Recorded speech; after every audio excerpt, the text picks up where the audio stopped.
코멘트 주세요. 라이크 좋아해 주세요. subscribe 주세요.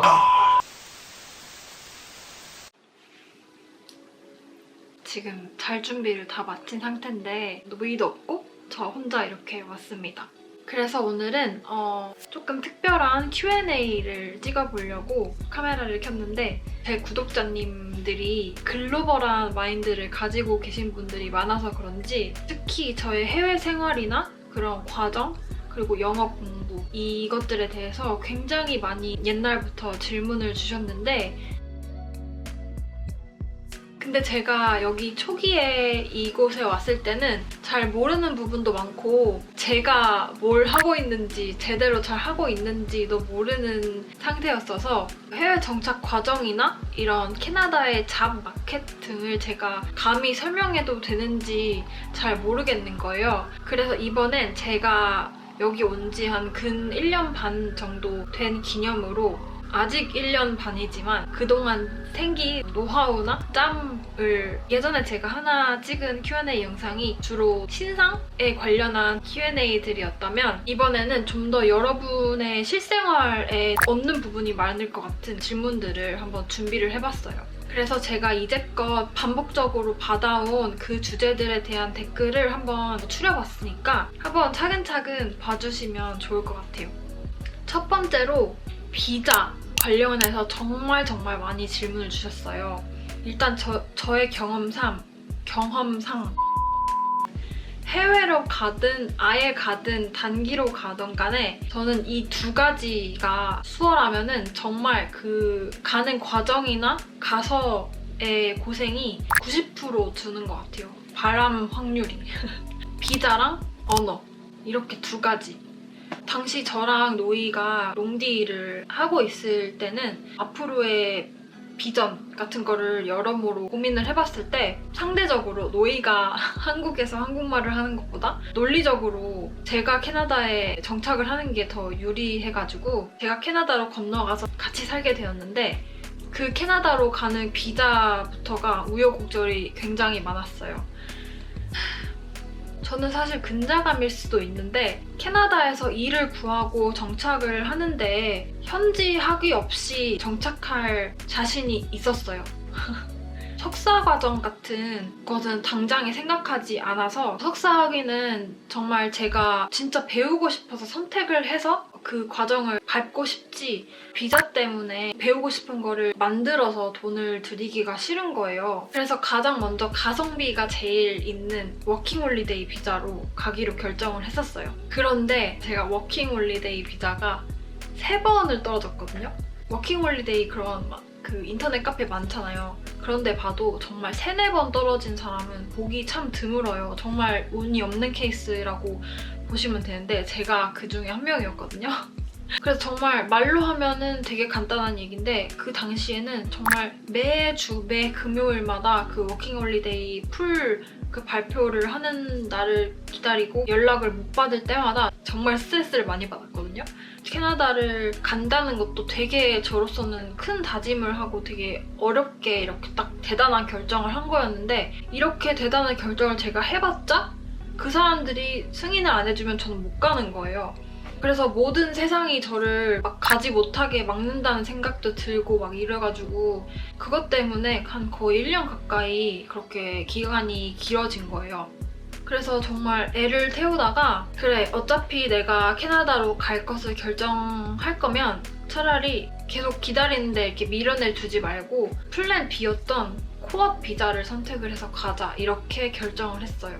이 코업 비자는 뭐냐면 6개월에서 1년간 뭐 학교마다 다 다르지만 그 정도의 학업을 하고 나서 일을 할 수 있는 비자가 주어지는 구하는 방식이던 어떤 일을 구하던 그런 거는 다 재량에 맡기는 건데 코업 비자는 그리고 워킹홀리데이처럼 이렇게 로또식으로 당첨이 되는 게 아니고 거의 지원하면은 거의 다 되는 수준이에요. 그리고 나이 제한도 없고 그래가지고 그렇게 학업을 하고 마케팅 직무로 일을 했었습니다. 지금은 아니에요.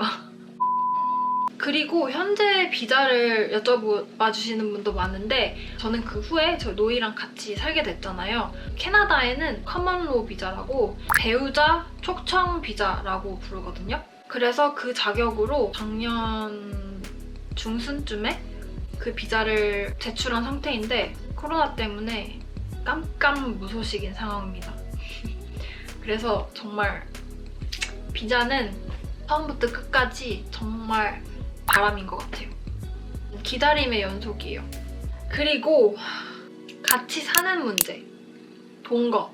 이 질문 정말 많이 받았었는데요. 어떻게 가족들한테 설득을 시키는지. 근데 제가 이 부분에 대해서 대답해드리기가 어려웠던 게 약간 어려웠던 것보다는 케바케 상황이 좀 많은 것 같아서 저는 부모님 그때 소개시켜드리는 영상 여기 이렇게 나오려나? 거기서 말씀드렸듯이 노이도 캐나다로 떠나기 전에 노이를 부모님한테 소개를 다 드린 상태였고 물론 그걸로 막 부모님 막 마음을 모두 막 100% 오픈하시지는 않으셨지만 롱디를 하면서 같이 살자고 노이가 물어봐주고 그렇게 같이 살기로 결정을 했었을 때 부모님한테 그냥 솔직하게 말씀드렸어요. 물론 저도 한국인이고 한국 가정에서 자라고 이랬어서 정말 흔히 부모님들이 하실 법한 그런 걱정들도 많이 듣고 우려도 많이 해주셨지만 저희 부모님이 제 말을 최대한 존중해주고 해보라고 하는 스타일이시거든요. 그리고 제가 해외살이까지 하면서 재미로 그냥 같이 살아보자고 결정하는 사람이 아니라는 걸 알고 계셨기 때문에 별다른 충돌 없이 그렇게 같이 살게 결정이 된 것 같아요. 그리고 막 살아보고 맞는지 안 맞는지 알고 결혼하는 게 낫지. 요즘 세상에 서로 너무 안 맞아서 결혼 후에 막 참고 사네 안 사네 이혼하고 막 이러는 것보다 낫지 않냐 막 이런 논리로 그래서 지금은 정말 다행히도 너무너무 잘 맞고 잘 지내고 있어서 저희를 되게 응원해주시고 저보다 노이를 더 좋아하시고 브이로그도 매주 기다리시고 그래서 우리 구독자님분들이 이 문제에 대해서 저의 조언을 듣고 싶어하고 제가 경험자니까 되게 궁금한 점도 많으신 거를 제가 알고 있었는데 정말 그 가정마다 분위기가 다르고 그거에 따라서 그냥 수월하게 넘어갈 부분인지 아니면 되게 충돌이 심하게 일어나는 주제일지가 되게 그걸로 판별이 나는 그런 문제여서 진짜 모든 부모님들이나 모든 가족들에게 해당될 저만의 트릭 이런 게 없어가지고 이렇게 말씀을 못 드렸었어요. 그래서 그 점 양해 부탁드리고 그래서 오늘은 되게 그냥 솔직하게 언니가 얘기해주듯이 저의 상황을 그냥 이렇게 설명을 드리듯이 하고 있는 겁니다. 그리고 잡마켓, 취준, 취업에 대해서, 해외 취업에 대해서 매 영상에서 댓글을 많이 주셨어요. 그리고 제가 뭐 하고 있는지, 뭘 했는지, 취업하려면 어떻게 해야 되는지 이런 것들을 많이 물어봐 주셨는데 일단 제가 무슨 일을 하고 있는지 말씀을 드릴게요. 마케팅 일을 시작으로 했는데 지금은 아니라고 했잖아요. 그만뒀습니다. 그리고 UX, UI에 관심이 생겨가지고 여기는 지난 3월, 2, 3월부터 락다운이 시작됐었거든요. 그때부터 관련된 온라인 강의를 찾아서 몇 개월 동안 배우면서 그 배운 걸로도 포트폴리오를 쌓고 지금은 프리랜서 UX, UI 디자이너로 프로젝트별로 일을 하고 있고요. 영국 런던에 본사가 있는 테크 스타트업에서 디지털 디자인 디렉터로 일을 하고 있습니다. 그래서 뭐 바쁜 기간은 되게 바쁘고 안 바쁜 때는 되게 한가한데 저는 클라이언트는 정말 전 세계를 대상으로 하고 있거든요. 근데 캐나다를 제외하고는 미국 클라이언트가 가장 많고 그 다음에 유럽, 네덜란드, 체코, 이스라엘도 있고 이렇게 정말 다양하게 맡고 있고요. 그래서 화상회의를 통해서 소통을 해요. 어느 나라 클라이언트든 간에 소통은 100% 영어로 진행을 하고 있어요. 그래서 되게 많은 분들이 해외 취업을 되게 궁금해 해주시는데 저도 그 마음을 이해가 돼요. 왜냐면 한국에 있을 때는 이 해외 취업이 되게 이렇게 멀리 있는 것 같고 아득하고 뭐부터 생각해야 될지 모르겠고 했거든요. 그리고 자기의 주전공을 바꿔서 방향을 틀어서 취업을 하는 거에 대해서도 많이 질문을 받았었는데 사실 간단히 말씀드리면 취업 시장은 어느 나라나 돌아가는 방식은 솔직히 비슷하잖아요. 같이 사람 사는 동네에서 이루어지는 일이고 하니까. 그래서 캐나다라고 그 주전공을 바꿔서 재취업을 하는 거에 대해서는 특별할 것 없고 그렇게 어렵지도 않은 것 같아요. 오히려 취업 시장만 봤을 때는 캐나다가 나이, 성별, 외모 이런 차별이 정말 훨씬 없는 편이어서 단편적인 예로 말씀드려보면 이력서를 쓸 때는 나이랑 주소, 정보는 빼고 적는 게 일반화가 돼 있고요. 그리고 사진도 붙이지 않습니다. 특히 캐나다는 70%가 이민자로 이루어진 나라라고 해도 과언이 아니거든요. 그만큼 진짜 다양한 국적과 다양한 배경, 정말 다양한 사람들이 모여있는 나라다 보니까 흔히들 걱정하시는 캐나다에 취직을 하려면 꼭 캐나다 학위가 있어야 되고 또는 캐나다인이 아니라고 해서 그게 취직에 실패하는 주된 원인은 아닌 것 같아요. 만약에 그게 장애물이 되었다면 학위를 땀으로써 안정적인 비자를 얻고 기업에서 뽑아주는 거지 이 사람이 채용을 했을 때 안정적으로 캐나다에 살면서 일을 다닐 수 있는가가 되게 중요한 문제잖아요. 당연히 필드에 따라서 다르겠지만 학위가 없다고 취직이 안 되는 거는 결코 아닙니다. 그러니까 본인이 하고 싶거나 본인이 이루고자 하는 그런 분야를 정하고 그 분야에 취직이 되려면 어떤 종류의 스펙이 필요한지 알아보고 준비하시면 될 것 같아요. 예를 들어서 제 경우에는 UX, UI를 딱 정했잖아요. 제 생각에는 UX, UI는 학위보다는 어떤 포트폴리오를 가지고 있는지가 그게 더 의미 있는 것 같아서 강의를 들으면서 제가 스스로 포트폴리오를 만들어 보기도 하고 주변 사람들한테 수소문해서 막 제 서비스를 무료로 해주기도 하고 취직을 그쪽으로 하려면 어떻게 해야 되는지 실제로 직장에 있는 사람이랑도 커피 한잔 하고 막 이랬었거든요. 저도 지금 하고 있는 단계라서 그 과정을 밟고 있는 사람으로서 말씀을 드리는 거예요. 그리고 처음에 시작할 때는 내가 여기 이 필드로 어떻게 전향을 해 이렇게 진짜 막막한데 그냥 하다 보면은 어느새 그 분야에 대해서 누가 물어보면 답할 수 있는 그런 지식도 생기고 그러면서 일할 기회도 생겨요. 근데 만약에 본인이 전향하고 싶은 분야가 변호사다, 세무사다 이런 거면은 당연히 학위나 자격증이 중요하겠죠. 그 분야에 가장 의미 있을 것 같은 취직에 가장 의미가 있을 것 같은 스펙을 집중적으로 쌓아주는 게 첫 번째로 해야 될 일인 것 같아요. 솔직하고 간단히 생각을 해보면은 저는 이 취직 고민들이 해외이기 때문에 다른 나라, 다른 문화권 사람으로서 내가 추구하고 싶은 그 목표를 달성하기가 되게 불편한 점이 많을 것 같아서 장애물이 뭔가 많을 것 같으니까 처음에 시작하기도 어렵고 어떻게 시작할지 모르고 저는 그 무의식 중에서 가장 장애물이라고 생각되는 점이 언어라고 생각을 해요. 그래서 이 해외 정착, 취준, 해외 취업에 관련해서는 영어 얘기가 빠질 수가 없는 것 같아요. 왜냐면 정말 기본 오브 기본이에요. 저의 생활, 연애, 의식주와 관련된 이 수월해진 모든 부분은 그거의 기본은 언어에 있었어요. 심지어 우리나라에서도 뭔가 한국어 소통을 잘하는 능력이 되게 중요하게 작용을 하잖아요. 그래서 아마 제가 이거랑 관련해서 가장 많이 질문을 받은 영어에 대한 부분도 말씀을 드려야 될 것 같아요. 지금 이 시점에서 영어 소통에 관련해서만 스스로를 평가를 하자면 화상회의 할 때나 일이 들이닥칠 때 상대방도 그렇고 저도 그렇고 불편함을 느끼지 않는 수준이라고 자신 있게 말할 수 있을 것 같아요. 물론 그냥 불편해서 버벅거리기도 하고 막 너무 피곤한 날은 그냥 영어를 말을 하기도 귀찮은 날도 있고 이랬었던 날이 있었거든요. 근데 이것도 제가 말씀드릴 수 있는 거는 이왕 이렇게 된 거 억지로 부딪히고 상황을 많이 만들다 보니까 업무 같은 경우는 항상 영어로 업무를 보다 보니까 제 분야의 전문 용어도 영어가 익숙하고 이 사람들이 영어로 소통할 때의 뉘앙스나 패턴이 파악이 되니까 영어로 업무를 보는 게 더 편해졌더라고요. 쉽고. 그래서 양쪽 언어를 둘 다 그렇게 프로페셔널하게 발전을 시키려고 노력을 하고 있는 중인데 그래서 저는 영어 자막 없이 TV쇼나 영화를 보고 있고 친구를 만나서 막 수다를 떨거나 아니면 노이랑 싸우거나 할 때도 영어 때문에 불편하거나 답답한 느낌은 거의 없어요. 해외 생활에 빠르게 정착을 하는 가장 중요하고 첫 번째 방법은 언어를 자기한테 정착시키는 건데 말을 하는데 불편함이 없어야 모든 게 수월해요. 저처럼 유학을 가지 않고도 이 영어가 내가 하고자 하는 무언가를 방해하지 않을 만큼의 그런 실력으로 발전시키게 된 영어 공부, 마음가짐,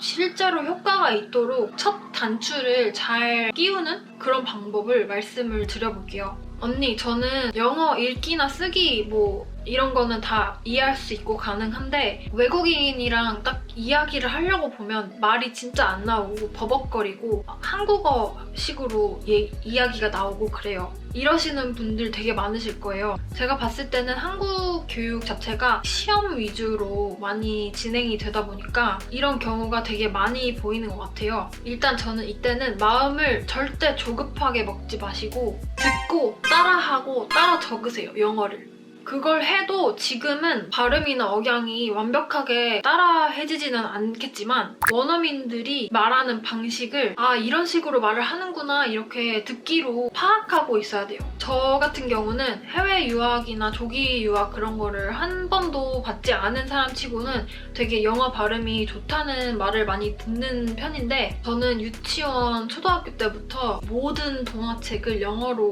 그 카세트 테이프로 한 문장 한 문장 멈춰가면서 따라 듣고 따라 적고 이렇게 했었어요. 정말 몇 시간, 하루에 몇 시간을 투자해서 그렇게 했었어요. 그리고 공부를 안 할 때도 그런 영어 관련 동화나 그런 걸 틀어주셨는데 지금 생각해보면 되게 웃겼던 게 저는 그걸 하도 많이 들어가지고 그 단어 하나하나가 무슨 뜻인지 알고 말을 했던 게 아니고 거의 그냥 외우는 식으로 팝송도 하나하나 단어 몰라도 뭔가 이렇게 따라할 수 있잖아요. 그런 것처럼 그 동화책을 그냥 통째로 외워버리게 되더라고요. 100% 단어를 몰라도 억양대로 외워진 건데 저는 아무리 돌이켜봐도 그 과정이 저의 억양을 형성하는데 진짜 도움이 많이 된 것 같아요. 아기도 처음부터 그 모국어 능력을 막 갖고 태어난 게 아니고 엄마가 처음에 뭐라고 알아들을 수는 없어도 막 계속 그 언어로 뭐라고 해요. 그러면은 일단 듣죠? 그럼 그게 계속 반복되면 나중에 그 아기가 엄마가 무슨 말을 하는지 알아듣게 되는 거예요. 그래서 막 대답도 하고 나중에는 그 알아들은 대화 내용이나 단어들을 바탕으로 자기가 응용해서 뭐 달라 이렇게 자기가 하고 싶은 말들을 하게 되는 거죠. 그래서 아무리 영어에 자신이 없는 분이라도 이 훈련을 꼭 하셔야 말하는 실력이 늘거든요. 사실 귀찮고 시간도 많이 들어요. 그냥 듣고 아니면 그냥 보고 이렇게 하는 것보다. 근데 한 달만 꾸준히 해보시면은 그 변화를 느끼실 거예요. 여기서 조금 덜 귀찮고 덜 지루하게 하기 위한 팁은 되도록이면 자기한테 재밌는 자료를 찾아서 자기 수준에 맞는 자료를 찾아서 그걸로 훈련을 하면 더 재미있게 학습을 할 수 있겠죠? 만약에 정치도 관심 없고 영어 수준도 캐주얼한 대화도 어려워하는 수준인데 뭐 CNN을 듣고 그걸 하겠다 하면은 질리고 힘들어서 5분 만에 그냥 그만둘 거예요. 제가 해봐서 알아요. 그래서 조급한 마음을 버리시고 그 목표를 이루려면 말씀드린 대로 시작을 해보시면은 본인 스스로가 영어가 이렇게 들리는 영어에 그렇게 반응하는 자신을 보게 될 거예요. 그래서 저는 어렸을 때 그렇게 동화책을 듣고 적고 따라하고 이렇게 하면서 그런 훈련을 했고 고등학교, 대학교 때 와서는 가장 도움이 된 게 미드랑 영어였어요. 저는 영어를 워낙 좋아하고 말하는 게 재밌어서 그때도 영어 자막 없이는 볼만한 수준이었긴 하거든요. 근데 실제 그 나라에서 쓰이는 그런 표현들은 잘 모르고 있는 상태였어요. 그래서 저는 제 수준에 맞게 영어 자막을 틀어놓고 영화나 미드를 일단 보고 그리고 저는 두세 번 막 정주행하는 걸 되게 좋아하거든요. 그러면은 두세 번째 볼 때는 영어 자막이 없이 듣고 이해하려고 그렇게 훈련을 했었어요. 그리고 뭔가 이걸 쓰면은 뭔가 실제로 영어를 잘해 보이겠다, 유용하겠다 싶은 표현들은 따로 적어놓고 막 따라하고 했었거든요. 그랬더니 당시 그 제 수준에서 늘었던 거는 실제 상황에서 말하는 표현들이 정말 어마어마하게 늘었어요. 실제로 제가 영어를 캐주얼하게 써야 되는 상황에 닥쳤을 때 그래서 저는 그렇게 독학 아닌 독학을 미드나 팝송, 영화로 하다가 노이를 만나게 된 거죠. 그러면서 직접 매일 대화할 사람이 생기니까 영어로 실질적인 표현 실력은 그렇게 하면서 많이 는 것 같아요. 근데 궁극적으로 제 영어 실력에 가장 영향을 끼친 게 뭐냐고 만약에 누가 물어보면 노이가 아니라 제 과거 그 훈련 때문에 그 연습이 정말 90%였던 것 같아요. 제가 이렇게 뜻하지 않게 열정적으로 이렇게 열강을 했는데 근데 제가 한 이 방법을 똑같이 모토로 내세우는 교육 프로그램이 있어요. 최근에 코어 소리 영어 측에서 연락을 주셔서 저도 이분들이 구성하신 그 영어 교육 프로그램을 듣고 한번 경험을 해봤는데 100번 더 말씀드리느니 정확하게 체험시켜드리면 좋을 것 같아서 그래서 협업을 결정을 했어요. 독학이 말로는 쉬운데 머릿속으로 그 그리는 커리큘럼대로 정말 술술 해나가기가 어렵잖아요. 근데 이렇게 제가 이야기해드렸던 방식대로 딱 이렇게 프로그램이 짜여 있어서 제가 이걸 보고 세상 진짜 많이 좋아졌다 이렇게 생각이 딱 제일 먼저 들었어요. 그래서 저도 수강권을 받아서 한번 해봤는데 잠깐 이 프로그램을 직접 보여드리면서 설명을 드려볼게요.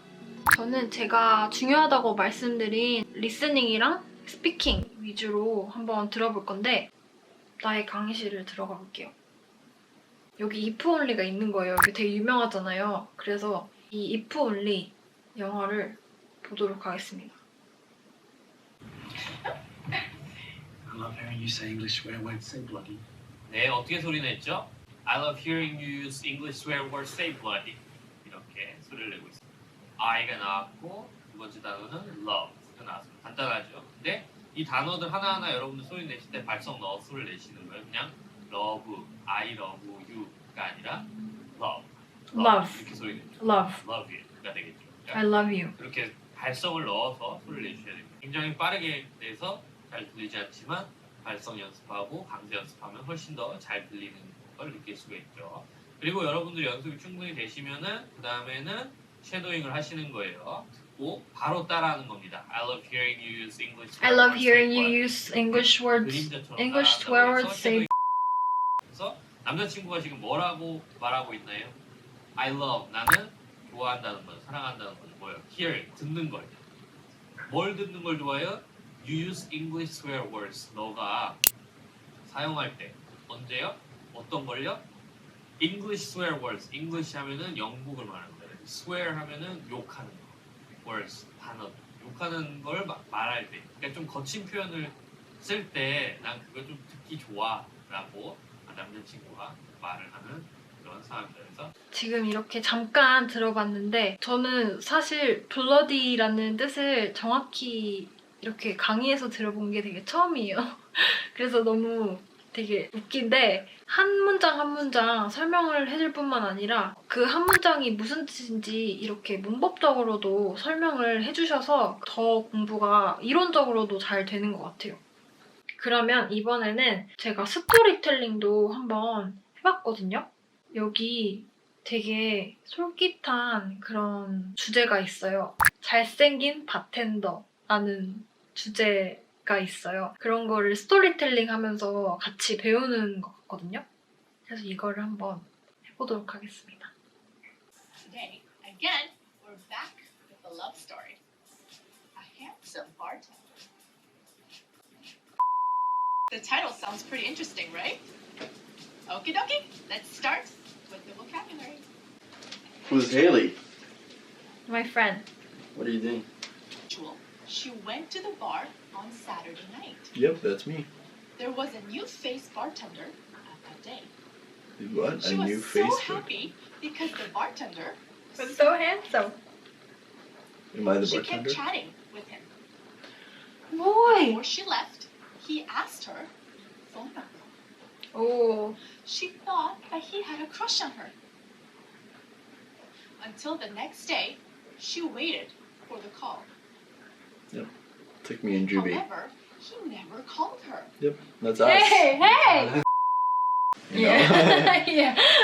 It's like, I'm Haley. Surprise. We go to a hotel bar every day. Yes. No, Haley Huh? didn't enjoy She going didn't. to a hotel Why? every day. She was not happy. You're not happy if you Did go to a bar every Haley day. enjoy going to a hostel bar every day? Oh. Was it hostel bar? Yeah. Not hotel bar? Did Haley enjoy going to a hotel bar every weekend? Oh my god, so detailed. Was it every day, every weekend? Oh. As usual, Oh, but she went to there's a no bar. subtitle. Hmm. There was a new face Oh. bartender at that day. She was so happy because the I New face Snowy. 그래서 스토리텔링 같은 경우는 3가지 강의로 이루어져 있는데 처음에는 스토리텔링을 하면서 자막을 같이 보여줘요. 그런 다음에 자막이 없이 그냥 듣기만 해보라고. 듣기만 해도 이해가 되는지. 제가 그때 했던 방법이랑 똑같잖아요. 그 미드 처음에 영어 자막 켜고 그 다음에 두 번째 볼 때는 영어 자막 안 켜고 세 번째는 이제 질문, 물어보고 답하는 거를 반복적으로 그 내용에 대해서 제대로 정확하게 들은 건지 정확도도 체크를 같이 해주는 그런 방식이네요. 꾸준하게 재밌게 공부하려면 이 방법이 진짜 최고거든요. 근데 이제 독학이 어려워서 그렇지 아무튼 확실히 제가 말한 방식에 정돈된 버전이라고 해야 되나? 프로그램화 되어 있는? 그래서 한번 사이트 가셔서 컨텐츠가 뭐가 있는지 보셔도 정말 좋을 것 같아요. 자, 이렇게 호어소리 영어로 한번 영어 공부 방식을 보여드려 봤는데요. 제가 이전에 답해드린 Q&A에서의 그 해외 생활, 정착, 그리고 취준 이거에 관련해서 모든 것의 기본은 영어라고 말씀을 드리고 싶어요. 호어소리 영어 사이트에 들어가시면 무료로 레벨 테스트도 가능하고 샘플 강의도 그냥 볼 수 있거든요. 진짜 많은 드라마, 영화 이런 것들이 있거든요. 그래서 본인이 좋아하는 장르나 주제를 찾아가지고 최대한 재밌게 공부할 수 있는 그런 방법인 것 같아서 너무 수강하는 입장에서는 되게 너무 편한 것 같아요. 그래서 구매를 결정하실 분들은 꼭 더보기란 참고하셔서 제 아이디로 꼭 할인 적용 받으셔야 합니다. 꼭 써먹으세요. 그래서 이렇게 제 브이로그나 여러 콘텐츠들을 보면서 답답하셨거나 알고 싶었던 점에 대해서 실질적인 부분들을 한번 그냥 이렇게 말을 해봤는데 어떻게 잘 재밌게 봐주셨을지 모르겠어요. 제가 답해드렸던 거에 대해서 혹시나 더 부족했거나 아니면 더 궁금하신 점이 있으면 댓글로 남겨주시고 그럼 저는 잠자리에 들도록 하겠습니다. 다음 영상에서 만나요. 빠이 안녕.